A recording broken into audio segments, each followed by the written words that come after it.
Welcome back everyone. Let's go ahead and take a look at the Google Pixel 5 and see how it holds up in 2021. Now this thing hasn't been out for a year yet even, but I will tell you, it's one of my favorite Android phones, I think, since its release. And if you follow my second channel at all, this is one of the main phones that I use whenever I talk about an Android device. And I feel like from the last year or from when this phone came out, it has been the one Android phone that I've been using the most.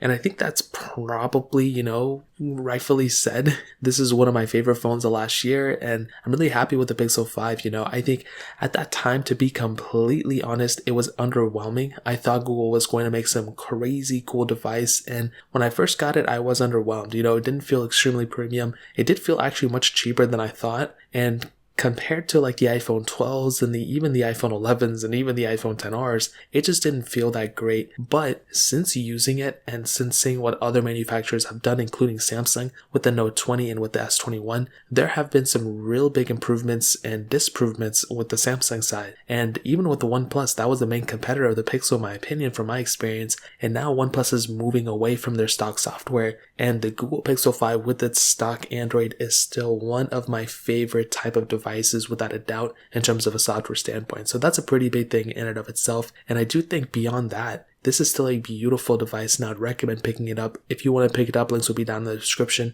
You can get that from there and help support the channel at the same time. The front of this phone is still beautiful, 6-inch OLED display, 90Hz panel. I wish it did have 120Hz, but still I'm totally cool with the 90Hz. I think it still looks very good. USB Type-C on the bottom, IP certification, which is really awesome. Typically we don't see that on, cheaper phones, and again, this was a cheaper phone when it came out. And on the back you have that aluminum build and that camera setup as well, which we'll go ahead and hit on right now. So it had a 12.2 megapixel wide angle lens and then a 16 megapixel ultra wide sensor. Now there's no telephoto lens, there's really nothing else, no LiDAR, no depth lens, but I think it's still a very good camera.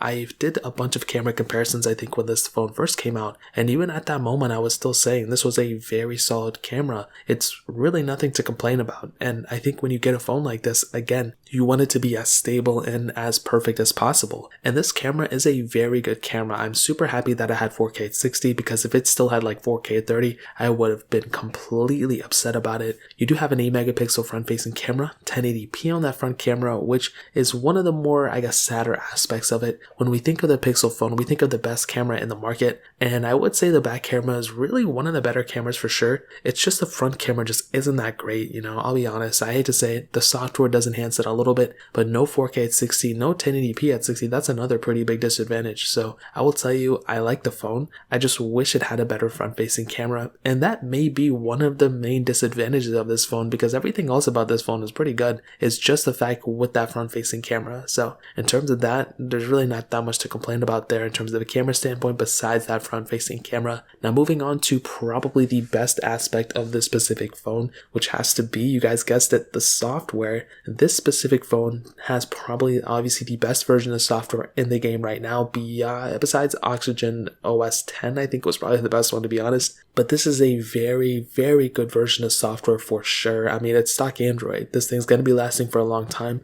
And my favorite thing about this isn't even like the longevity of it. It's just the day one updates. As soon as, Google pushes out an update and says, hey, Android 12 is available, this phone is going to be able to get the betas. And I love that. The longevity is one aspect, but I love getting the updates. When they say your phone is getting an update, you don't have to wait months and months like on sometimes OnePlus and most of the time on, Samsung and all these other manufacturers. So that's a pretty big thing in and of itself. I do think the software, probably could need some work. I wish there were a little bit more features added, but I think beyond that, it's still a very good version of software, and it's something I always look forward to whenever Google pushes out the next version of Android. Now, another thing, this thing is able to be custom ROMmed, so that's another pretty cool thing about this phone too. You can easily get this phone today, custom ROM it, and not have to worry about it, because this thing can technically last forever. So that's another pretty big advantage of this specific device as well. Now, another huge aspect of this specific phone is actually the battery. This thing has a 4080 mAh battery, and that is a solid battery to have on a device like this. I mean, this thing, it doesn't really have like the most amount of performance. It's not like some crazy like 6.7 inch 120Hz panel. Like, it's not like that. It's a very, I think, like mid-tier phone that's probably better than you think. And the battery, I think, is one of the bigger aspects. You know, anytime I ever do anything with this phone, like I mentioned on my second channel, it's able to be on standby for many, many days before it dies. So that's another pretty big advantage of this phone, and that's why I depend on it, because it has a very good, standby time. So in terms of that covers it up there. Now let's go and end it off with the performance. This device has that Qualcomm Snapdragon 765G chipset, the octa-core CPU, Adreno 620 GPU, and there's only one model of this phone, but it does have 8 gigs of RAM. Now, one cool thing about this phone is that I was expecting this phone to be way slower than it was. And to be fair, this thing wasn't supposed to be, in comparison to things like the, Galaxy S21s or the S20s at the time, or the iPhone 12 Pros. This was supposed to be pretty much in its own league. It was cheaper than like the OnePlus 8s of that time, and I think this was a very good phone for that price tag. So, Google didn't price it at what they priced the Pixel 4s, so that's a massive thing to keep in mind.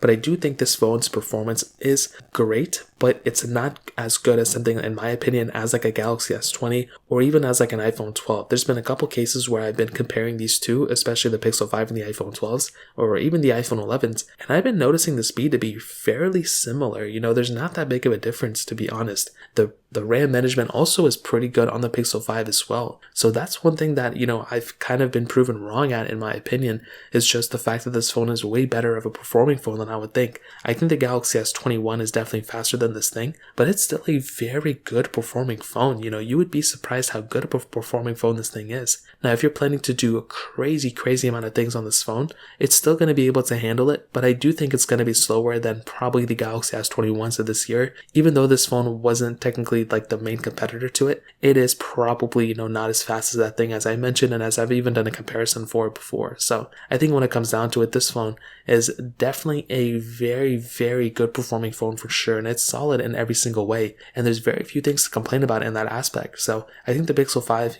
thumbs up for me in that standpoint. And to kind of sum up this video and to answer the question, should you still buy a Google Pixel 5? Well, I'll tell you, dude, 100% yes. I think this phone is still completely worth it. It's not even a year old. It's been holding up extremely well throughout the last year. It already got a massive update with Android 12, so I'm really happy to see that in terms of a beta standpoint. And funny enough, Android 12 has been perfectly fine on the Pixel 5. There's been a couple glitches here and there, as I've showcased in those other videos, but there's really not that big of a difference, and I'm actually really happy how the Google Pixel 5 has been holding up. Now, I will tell you, the only reason I would recommend waiting out and not buy the Google Pixel 5 right now is to essentially wait for the Google Pixel 6. It's been said that the Pixel 6 is going to be a very big refresh. There's a lot of improvements with that specific version of the device, so you may be better off if you wait it out. I'm not going to tell you to like buy that phone right now, but you may be better off, if you want to buy a phone that's fairly, stable. This is a perfect phone for you. If you're in a rush, then buy it. But if you currently have something like a Pixel 3a or a Galaxy S10 or whatever, first of all, I would recommend keeping the Galaxy S10. But if you can wait it out for a couple more months, I would recommend waiting it out